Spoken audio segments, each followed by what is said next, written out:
One of the most powerful principles of reality, which has the power to completely transform our lives forever, is the mirror principle.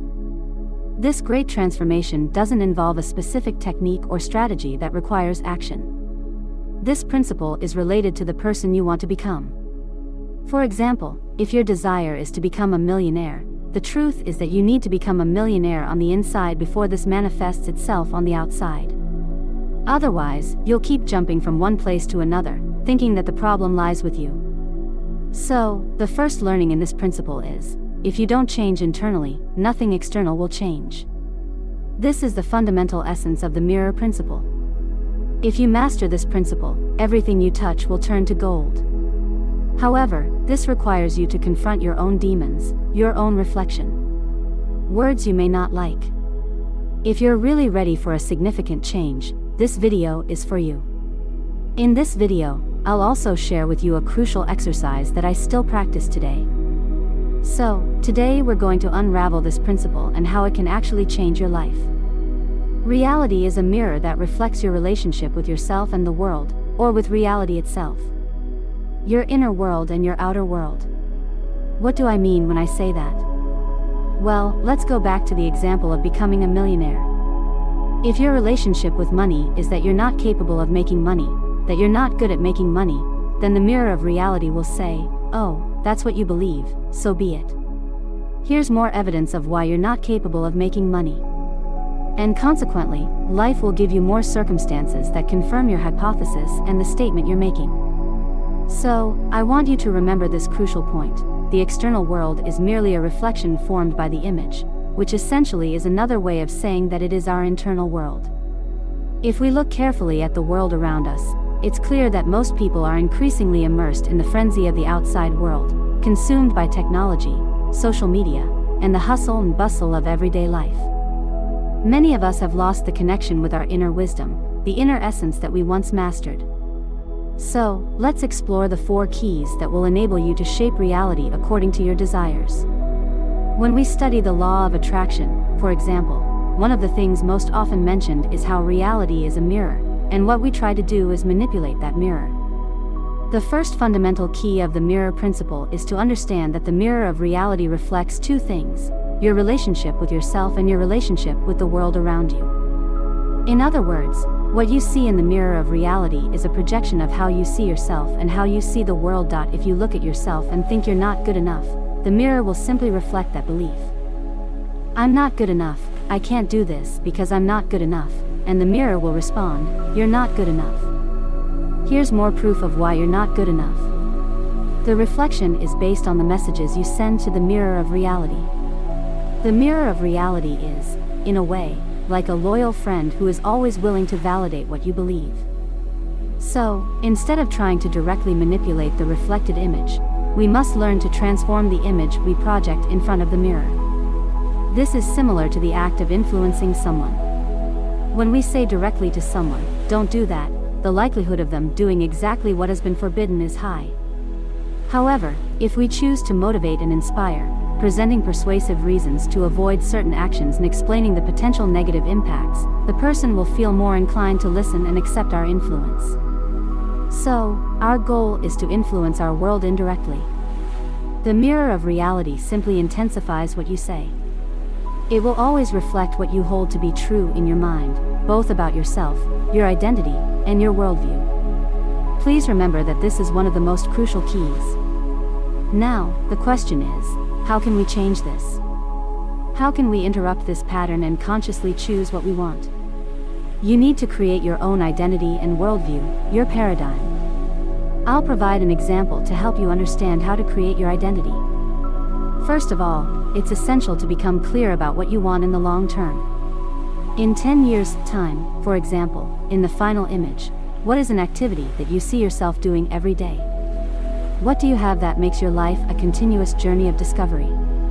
And ask yourself, who am I being now? What characteristics and traits do I have when I'm achieving, having, and doing all these things? This is crucial. Next, consider what your worldview is.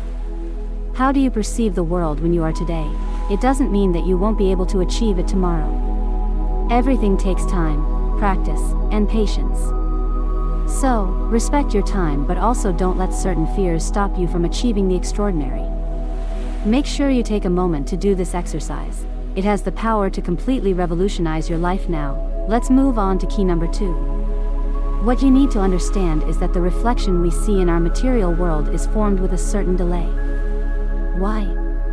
Here's why. In our inner world, we can create an image instantly just by closing our eyes and visualizing what we want. That's how it works in this dimension. However, in the third dimension, the physical dimension, things take a while to manifest due to the inner nature of matter.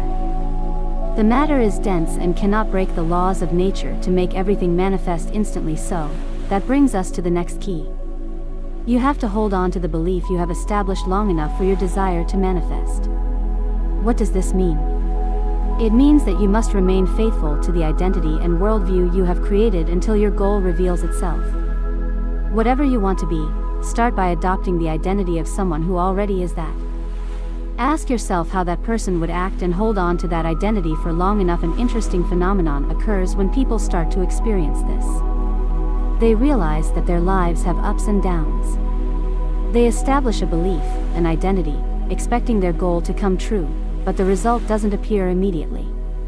Then their mood begins to decline along with the belief. Now, once your mood reaches its lowest point, suddenly its manifestation reveals itself. However, when it manifests, it begins to reflect your previous negative attitude with a certain delay. Then what manifests begins to deteriorate again because it is simply reflecting how you feel. In this way, a kind of wave emerges, a cycle that occurs in your life, and you can't escape it. You experience ups and downs, and there's no avoiding them. The key is to always remain loyal to the identity and worldview you have created, as this is the most effective way to promote significant changes in your life now. Let's move on to the next key, which I find profoundly impactful and which I have practiced on a daily basis. What you need to understand is that the mirror of reality does not reflect the nature of your thoughts, but their purified content. I'll explain what I mean shortly. Think about it. If you keep expressing dissatisfaction, but there's a content to your dissatisfaction, such as, I hate my dead-end job, I hate my boss, I hate my partner, I hate the bills I have to pay, the mirror doesn't reflect the hate in itself but reflects the specific content of your hate. For example, I hate the bills. As a result, you get more bills. I hate my job, and more situations will arise to increase your dissatisfaction with work. This is exactly how it happens. The more you complain about what you don't have and what you don't want, this will continue to be reflected in your life, giving you more reasons to confirm your worldview and identity.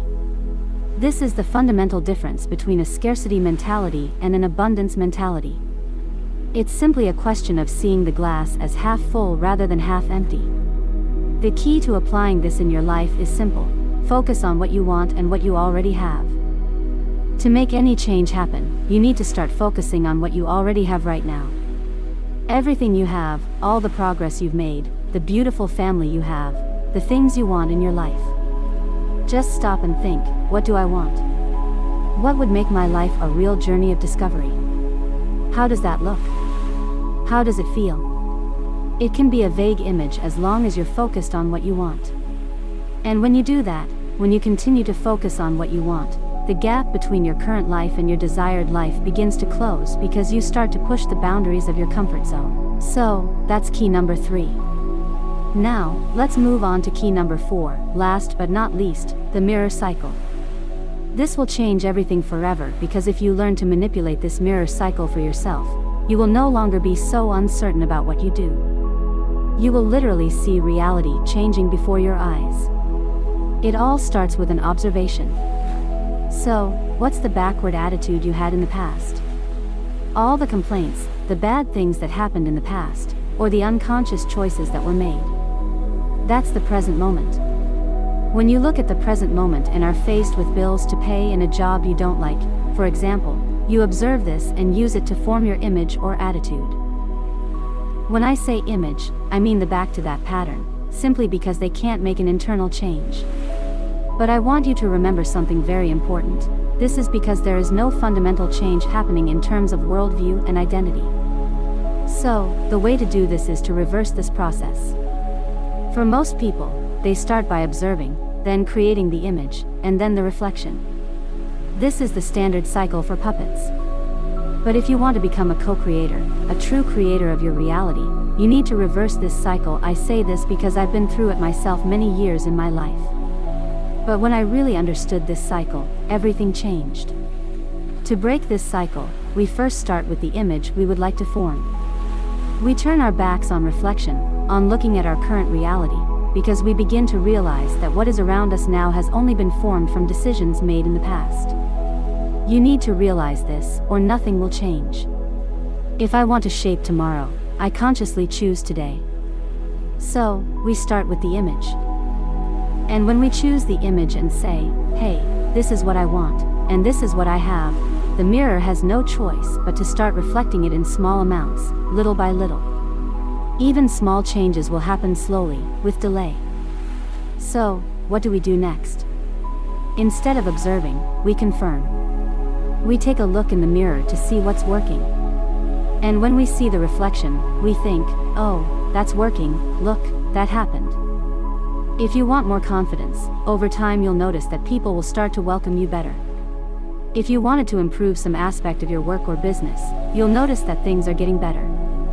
Your whole world may be falling apart, but you only focus on the things you want to confirm, the things that correspond to that worldview and identity you've chosen to create.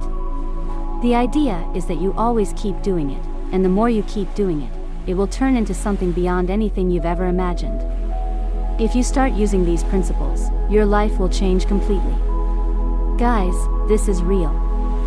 This is something I applied, and it really worked. So, I'm passing it on to you. At the very beginning of my spiritual journey, I thought it was nonsense. But when I saw the results, it was insane. Things I wanted started to come to me, even beyond what I had imagined. As we dive into the depths of the mirror of reality, we discover an inner power that we often overlook. What we see around us is, in fact, an echo of our beliefs, identity, and worldview.